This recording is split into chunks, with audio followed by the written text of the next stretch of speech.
Hello critters and welcome to the Critic. I'm Gibwix, and tonight's short might make you think twice about opening gifts from greasy looking weirdos.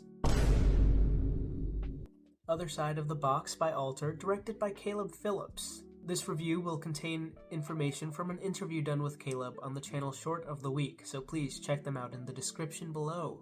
We start in the kitchen where a couple named Ben and Rachel are making dinner together. They're joking around about Ben's penis size and having a good time, things you do. Their fun is interrupted by someone at the door. The visitor is clearly someone Rachel wants nothing to do with, so she exits the scene and lets Ben get the door. Sean's introduction shifts the mood of the story entirely, and his awkward, suspicious demeanor destroys the cozy feeling that the couple gave us.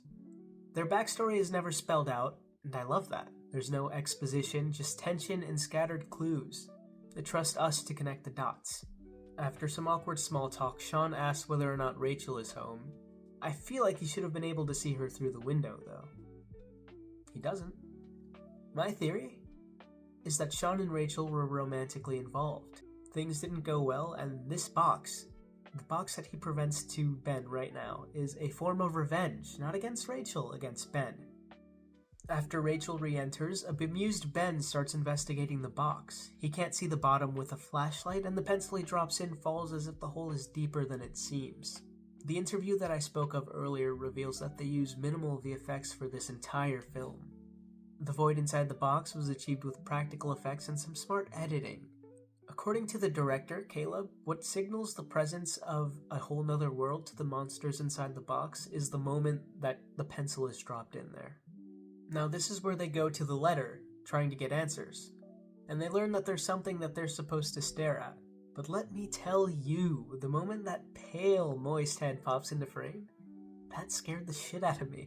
I expected something to be there, but it still got me, I don't know why. The creature doesn't move, it just stares at Ben, not Rachel, just Ben. And I think it's very obvious who the target is.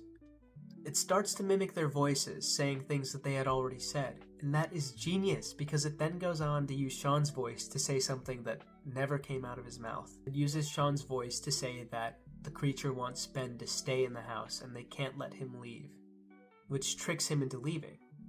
He gives Rachel a knife and is off to find Sean, but I wonder what would have happened if they both left like Ben initially wanted. Also, what was Sean's interaction with that thing like? He didn't even know it could talk. How did he get it back in the box after it popped its head up? So Ben is frantically calling Sean, and he finally answers. And Ben turns around as soon as he learns about his mistake. He should not have left Rachel alone. Ben re-enters the home, but it is too late. Rachel is nowhere to be seen. She clearly tried to defend herself based on the fact that there is a knife covered in water next to an upturned chair. The light switches have all been pulled out of the wall, and they don't work. All the faucets in the house are left running. I have a little theory that Rachel would have been okay if she had not tried to attack them. Ben being the beneficiary of the gift, he was the main target. Maybe the only target. In that interview, we learned that the ending took 2 months to make, and there were some weird ones planned. For example, Ben would have been met with the monster's head on Rachel's body. Caleb got the idea of there being multiple monsters from his father, and that also gave him the idea that they needed a hallway for Ben to be cornered in. And that's when they stumbled across that terrifying stairwell. The monster uses Rachel's voice to lure Ben down there, and he actually follows. I don't think he believes that she's down there, but what other choice does he have, right? The mirror shot in the bathroom is genius. Monster only visible from the reflection, then it vanishes as soon as he looks away. Once it punches through the curtain, that's a jump scare that really got me. He finally makes a good decision and bolts out of there, but it's too late.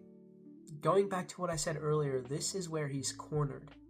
He's got like 4 of the moist monsters at the top of the stairs, and then the original guy about to turn the lamp off.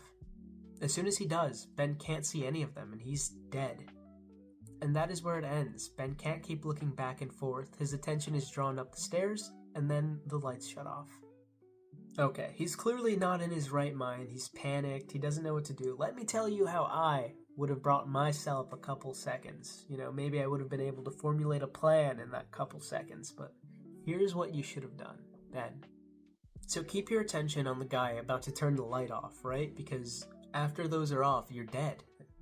Then you gotta walk into a corner of the room where you can see the stairs. Wait for the rest to come down the stairs, and once they're in your line of sight, they can't move. Yeah, I don't really know what to do from there, but I feel like this entire situation could have been avoided by them not having their bedroom in the basement. Overall, I would say the short was pretty good.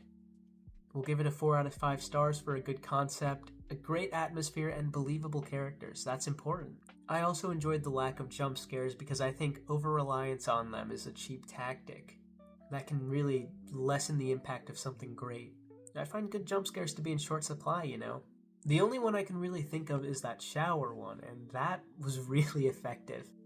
And although I don't think it was meant to be a jump scare, the initial scene where the first moist monster's head poked out of the box, that got me. It really did.